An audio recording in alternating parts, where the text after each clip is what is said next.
nomngani hayi man nomngani kamngani mara uyazi ukuthi mina ngikhala ngani ngicela ukuphendule yami imali sibeke sikhohle ngabo bonke abangani awubheki mamphathile mntana abantu mina ngikuthandile ngazi noma ngabe yini bakuthathile mntana abantu mina ngikuthandile ngicela sihlale ubheki mamphathile okuningi uzongitshela masibhacile mntana abantu mina ngikuthandile ngazi noma ngabe yini bakuthathile ubheki mamphathile Hi everyone, welcome to my fabulous world. Another wonderful day to connect with you.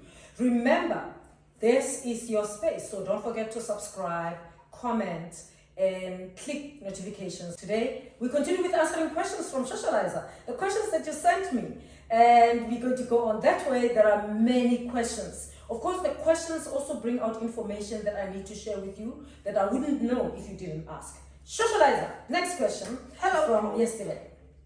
Hello, Prof. The first question, how did you cope with stress time whilst you were studying? Look, I mean, first of all, psychologists will tell you that a certain level of stress is important, that you need to have. It's important for us, right?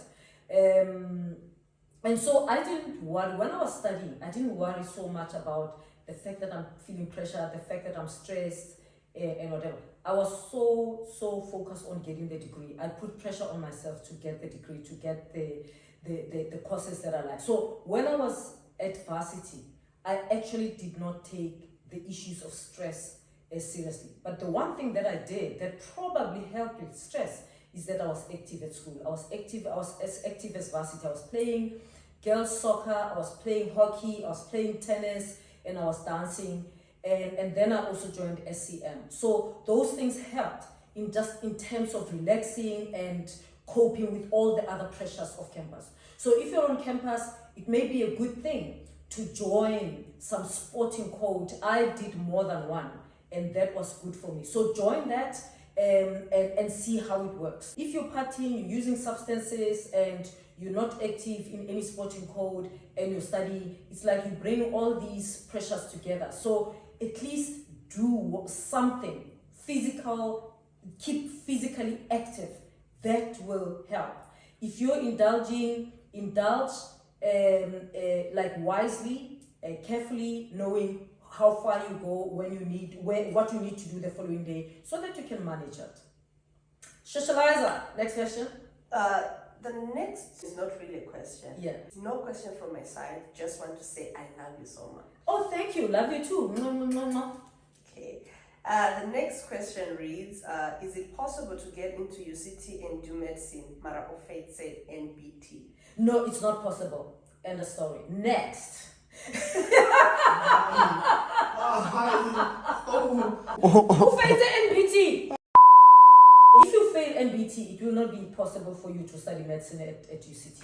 But remember, there are other universities that offer medicine. So don't just apply to UCT. Don't just apply to one university. Apply to other universities. Of course, it's not all universities that offer MBCHB. So check which universities offer and apply to those universities as well. Because UCT requires MBTs. Okay. The next question reads, if you were to be VC again, which university would it be and why? I think I would like one of the rural universities. Because I wanted a research-intensive university. It comes with a different demands.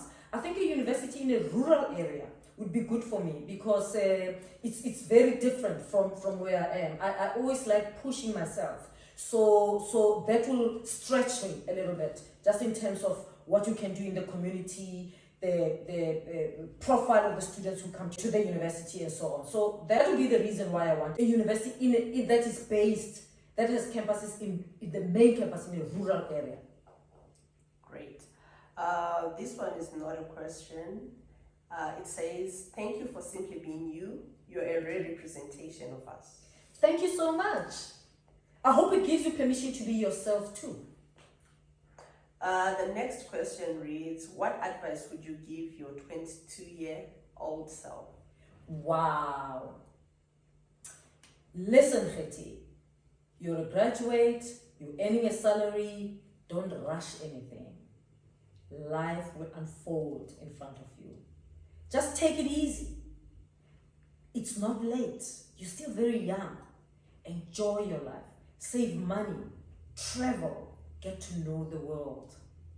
Because as a young black woman graduate, the world is your oyster. So don't forget that. Great. The next question reads, what does it take to be a VC? Are there any qualifications? You know, there are no qualifications to be VC. It's mainly experience. Of course, you need to have a PhD. There are people who became VCs without a PhD, but you need to have a PhD. I think it's important to have a PhD so that you know every level that of qualifications in the university that you're leading. Also, in my view, it's important that you have experience as a researcher, but also leading research, then you get to know you. It's a good advantage if you've taught at university, at least you know what it takes. You don't want to be leading an institution and you don't really understand any of the business that they do. Of course, there are other things that the VC is in charge of. It's not just research, teaching and learning. You're also in charge of finances, you're in charge of ICT, you're in charge of registrations, like admin processes that you haven't been trained for, but you know what they should look like. You know what a smooth administration looks like. And so you push people to get to that. But essentially, you're going to be working with people below you who are experts in those areas. And it is their responsibility to make sure that those areas work. And you as a VC, you manage them. So there isn't really a qualification. Leadership capacity, management experience, and of course having a PhD and having been a researcher are really, really good advantage. Yeah. Thank you, Prof. Do you experience anxiety and how do you overcome it? You know, as I was VC, once I was employed as VC, I was struggling a lot with anxiety and depression, and I was put on medication for anxiety and depression. And I think it's important to be open about this. And this is medication. You know, the medication that I'm taking for anxiety and depression, my psychiatrist explained it to me that it's like manure. So it's like you're making the soil good for the plant to grow. So it's not a quick fix. So you take it so that you can manage these things. And since I started taking that a few years ago, it's worked very well for me. So I take it every day. It calms me down. I used to struggle a lot with anxiety. Like I'll be shaking, I'll be sweating, and it's not good. Imagine being VC and you're shaking and you're whatever when pressure comes. And that medication took care of me. I don't know how you react to anxiety, but my advice to people who are struggling with depression, anxiety, any kind of mental health. I mean, I try to eat well, I try to exercise, but I take my medication, and the understanding is that this medication for mental health is usually not a quick fix. So don't think when you are anxious now, you drink it and then it's okay. It's medication that you take for life, and that's for your good. There is nothing wrong in taking medication for life. It is for your own good and for the good of everyone around you. It helps you do your job properly. It helps you relate with people better. So that's my advice. Get help. If you get help, take that help and run with it. I'm doing that and it's working for me. Great. Not last really, but the following question reads, Prof, what keeps you going in life? That one thing that always keeps you going. You know, you have to find your happy place. And maybe I shouldn't say happy place, I should say you should be able to find your happy, full stop. Because if you can find your happy, then you can go there even when things are tough. Unfortunate that I have found, I decided to accept Jesus Christ as my personal savior many years as a student. And my happy emerges from there.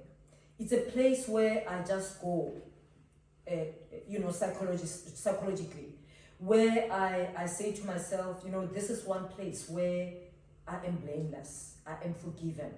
I am forgiven, not because I'm a better person, not because I have no weaknesses, but because he died for me. And that is my happy, that people can do whatever, the circumstances around me can be so bad, but in this place, I am forgiven and I am safe. And that's my happy. So I can smile, I can jump, I can rejoice because I am forgiven. And that's why sometimes I do tell young people about the fact that I accepted Jesus Christ as my Savior. There is no magic.